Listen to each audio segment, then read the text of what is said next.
네, 안녕하세요. 멘탈의 전부다의 철영입니다. 네, 이번 주는 미리 예고드린 대로 엄청난 한 주가 될 예정입니다. FOMC의 초주요 기업들의 실적 발표, 거기에 PC 물가 발표까지 기다리고 있습니다. 이런 엄청난 한 주가 될 첫날인 오늘 미국 증시는 다시금 다우를 중심으로 3대 지수가 모두 상승하는 모습을 보인 반면 암호화폐 시장은 비트코인이 3% 가까이 하락하는 등 약세를 보였는데요. 오늘은 무슨 일이 있었을까요? 일단 현재 시장 기조는 일관되게 유지되고 있습니다. 다우를 중심으로 한 상대적 안전자산인 가치주의 강세, 그리고 기술주와 암호화폐 같은 상대적 위험자산의 약세입니다. 다우는 오늘도 상승하면서 무려 11일 연속 상승했습니다. 이렇게 된 이유는 두 가지인데요. 하나는 기술주들의 실적 실망감과 대조되어 가치주들이 시장 예상보다 뛰어난 실적을 기록한 점, 그리고 그것을 핑계로 그동안 많이 올랐던 위험자산들은 차익 실현을 하고 그동안 별로 오르지 못했던 가치주로의 자산 유입이 일어나는 순환매가 발생하고 있다는 점입니다. 그리고 그 와중에 가치주들의 예상보다 뛰어난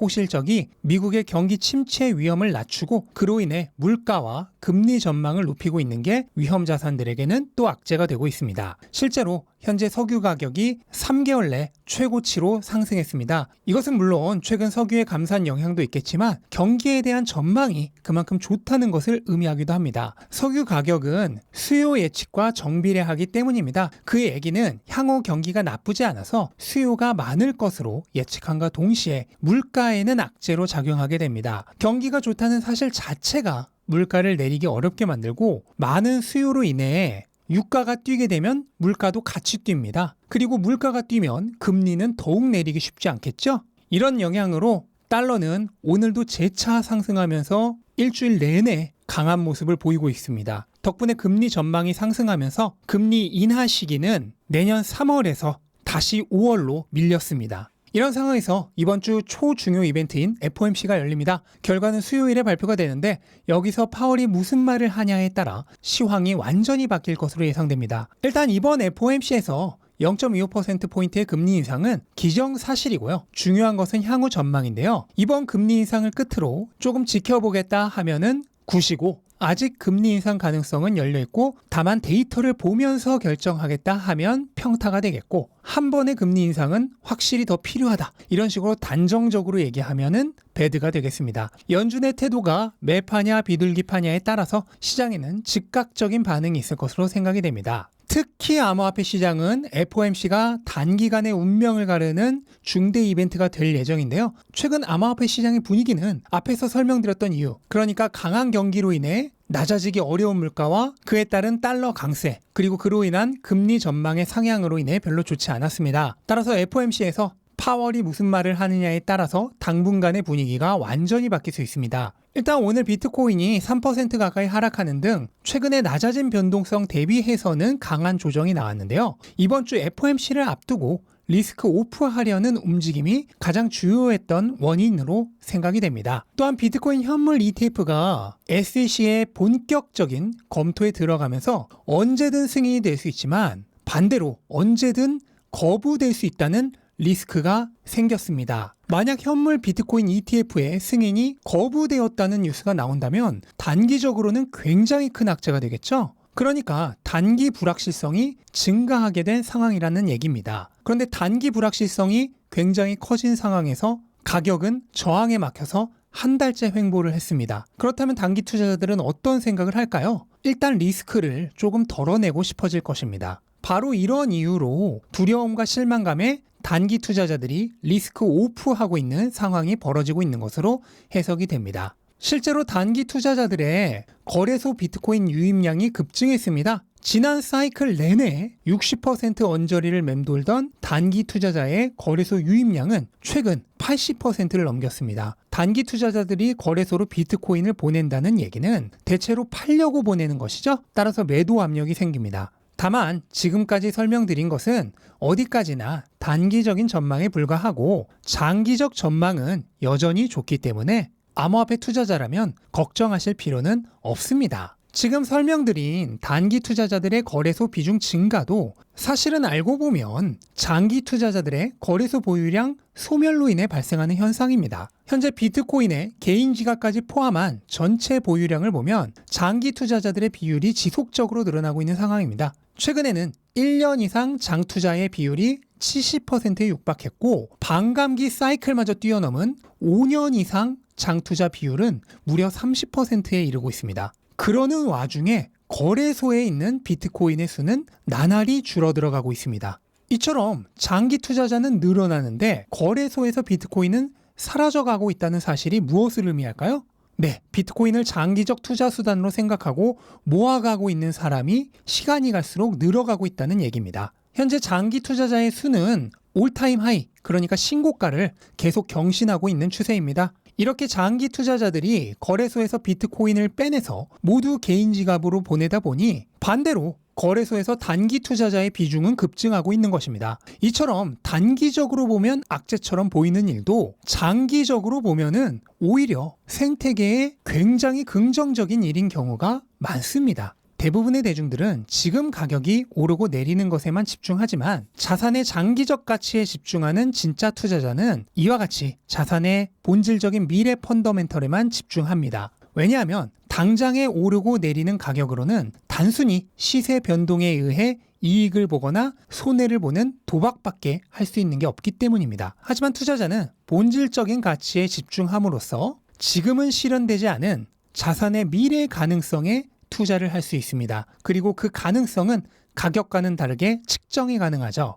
다만 그것을 할 수 있는 사람은 소수입니다. 따라서 소수만이 돈을 벌죠. 그런 이유로 대부분의 대중은 당장 가격이 안 오르면 떠나가고 가격이 급등한 자산에만 뒤늦게 몰려들죠. 비트코인의 과거를 봐도 늘 마찬가지였습니다. 비트코인의 가격은 블록체인 네트워크와 네이티브 디지털 자산이라는 미래 가치에 대비하여 현재 극도로 저평가되어 있는 상황입니다. 따라서 지금처럼 기회를 줄 때가 오히려 훨씬 좋은 진입의 기회입니다. 이걸 아무리 설명해도 사람들은 가격이 급등한 뒤에나 관심을 가질 것입니다. 분명 그때 가서야 많은 사람들이 몰려들겠지만 사실은 큰 돈을 벌 수 있는 것은 가격이 아직 낮은 지금 이 얘기를 듣고 있는 여러분들입니다.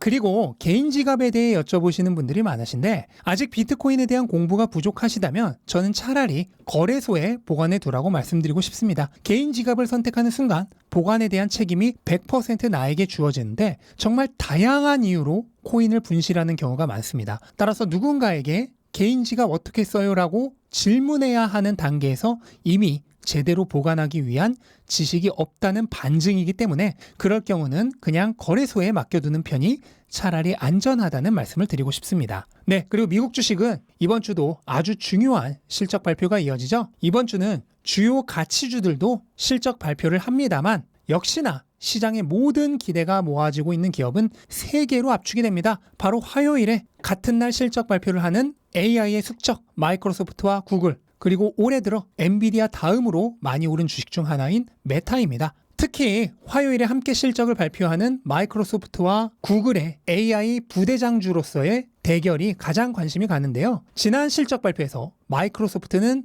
AI를 무려 50번 이상 얘기했고 구글은 심지어 100번 이상 외쳤습니다. 아마 이번 실적 발표에서도 이 두 기업 모두 AI를 활용한 검색 엔진과 업무용 프로그램의 개선 방향 그리고 이를 활용한 비즈니스 모델에 대한 얘기를 할 텐데 사실 어느 것도 당장 돈이 되는 모델은 아니기 때문에 결국 누가 더 화려하게 포장을 하느냐로 승부가 난다고 보시면 되겠습니다. 그런데 한 가지 변수가 있습니다. 지난번 실적 발표 때까지만 하더라도 아직 주가가 덜 오른 상황이었죠. 따라서 장밋빛 미래만으로도 투자자들이 열광해 주었습니다. 그런데 지금은 상황이 많이 다르죠. 마이크로소프트는 올해 들어 43% 상승하면서 전고점까지 뚫었던 상황입니다. 그렇다면 이번에는 투자자들이 기대의 눈으로 박수칠 준비를 하면서 실적 발표를 기다리기보다는 매의 눈으로 조금만 실망스러워도 바로 매도 버튼을 누를 준비를 하면서 깐깐하게 대기하고 있지 않을까 생각이 됩니다. 사실 지난주 테슬라와 넷플릭스도 실적 자체는 결코 나쁘지 않았습니다. 아마 이번 주 실적 발표하는 기술주들도 테슬라와 넷플릭스와 비슷한 반응이 나오지 않을까 생각이 됩니다.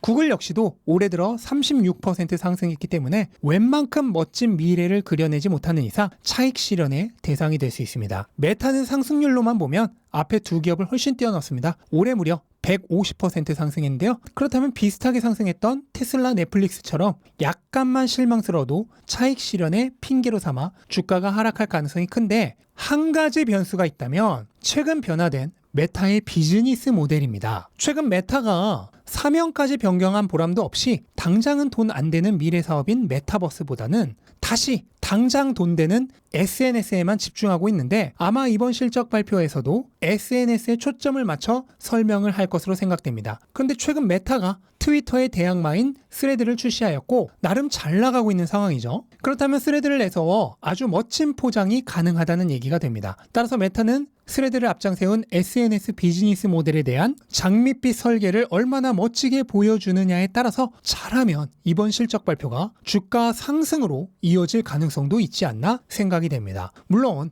그러려면 주커버그가 말을 정말 잘해야겠죠? 결과적으로 이번 시즌은 기술주들에게 상당히 냉정한 시간이 될 수 있겠습니다. 나스닥이 연초 대비 최대 40% 가까이 상승했었기 때문에 차익 실현의 욕구가 큽니다. 따라서 약간만 실망스러워도 바로 매도의 핑계가 되겠습니다. 이것은 앞으로 실적 발표를 할 올해 많이 올랐던 모든 기술주들에게 적용이 되는 얘기입니다. 물론 이런 단기적 가격 변동도 앞에서 설명드린 비트코인과 마찬가지로 장기적 비전에 투자를 하고 계신 분들에게는 오히려 기회가 됩니다. 한두 분기의 실적은 기업의 미래 가치에 별다른 영향을 미치지 못합니다. 심지어 실적이 나쁘지 않은데 그냥 차익 실현을 위한 주가 하락은 기업 가치와 아무런 상관이 없는 일입니다. 그러므로 이런 가치와 상관없는 시장 심리에 따른 가격 하락기를 믿고 좋아하는 기업의 주식수를 더 늘려나가는 줍줍의 시기로 삼는다면 가격 변동성의 폭풍이 모두 지나가고 난 뒤에 승리자가 되실 겁니다. 테슬라는 지난주에 가장 큰 피해를 본 주식 중 하나죠. 실적 발표는 딱 예상했던 수준에서 특별히 나쁘지 않았습니다. 그러나 올해 들어 200% 상승했었기 때문에 그저 특별할 게 없었다는 게 차익 실현의 핑계가 되었죠. 하지만 테슬라의 장기적 기업 가치에 대한 손상은 전혀 없었습니다. 단순히 투기꾼들에 의한 가격 변동만 있었을 뿐이죠. 테슬라가 조만간 인도와 신공장 건설에 대한 본격적인 논의를 진행할 것이라는 보도가 있었습니다. 이 공장은 인도의 값싼 노동력과 원재료를 이용한 저가형 모델을 위한 공장이 될 예정입니다. 이 공장이 지어지고 나면 테슬라에 엄청난 원군이 생기게 되는데요. 그동안 없었던 엔트리 모델 시장에 대한 접근권을 얻게 되는 것입니다. 향후 이 모델이 중국에 적용되면 엄청난 판매량 증가가 있을 것으로 예상이 됩니다. 또한 미래의 중국이라 할 수 있는 인도 시장에서의 전기차의 선제 점유권도 얻을 수 있습니다. 인도의 연간 자동차 생산량은 어마무시한데 이런 시장에서 전기차 시장을 선점한다면 어마무시한 비전이 되겠죠? 테슬라라는 기업의 미래 가치가 증가한 것으로 해석할 수 있겠습니다. 실적 발표로 가격은 내려갔는데 오히려 장기적인 기업 가치는 증가했습니다. 그럼 투자자는 어떻게 해야 될까요? 물론 이것은 당장 내일 테슬라 주가가 오른다는 얘기를 하는 것은 아닙니다. 하지만 결국 가격은 가치를 향해 수렴하게 되어 있고 사람들은 가격이 많이 오른 뒤에나 찾아올 것입니다. 그리고 이렇게 묻겠죠. 네, 오늘은 이렇게 하루를 정리해봤고요. 이번 주는 지난 주말 예고해드렸던 대로 엄청 바쁜 한 주가 될 것 같습니다. FOMC의 3대 기술주 실적 발표에 PC 발표까지 그때그때의 시장 변동성이 엄청날 것으로 예상이 되는데요. 오히려 재밌는 한 주가 될 것 같은 예감도 듭니다. 결과는 다 지나보면 알겠죠. 하지만 무엇이 되었든 결국 다 스쳐 지나가는 잠깐의 변덕스러운 사건들에 불과합니다. 진짜로 중요한 것에만 집중하고 있다면 이런 비본질적인 이벤트들에 흔들리실 일도 없을 것입니다. 혹시라도 불안하신 분들은 멘탈이 전부다와 함께 하시면 되겠습니다. 네, 이것으로 오늘 영상 마치겠습니다. 영상 도움되셨다면 구독과 좋아요 부탁드리고 즐거운 하루 되시기 바랍니다. 감사합니다.